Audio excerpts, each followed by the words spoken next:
Once your accounts are successfully integrated, you'll see a confirmation message. Now, head over to Project Settings and select Facebook and Instagram as sources. If you manage multiple pages, you can choose which ones to connect. Simply add the public fan pages you want to track by inserting the Facebook page link.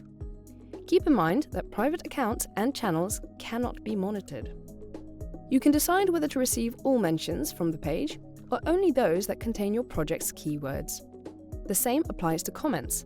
You can track them all or just the main posts. And if you only want mentions in a specific language, you can set that too.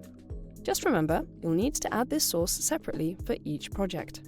For Instagram, it's even simpler. Just add links to the public profiles you want to monitor, activate hashtag tracking, and enable monitoring for posts where you've been tagged.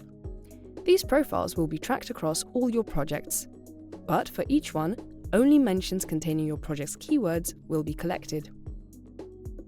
Since Brand24 relies on official APIs from Meta and LinkedIn, the data we collect depends on what these platforms allow. To understand any limitations and what kind of data you can track, check out the articles linked below. And that's it! Now you know how to integrate Meta and LinkedIn accounts to get the most out of your social media monitoring. If you have any questions, check out the resources below or reach out to our team.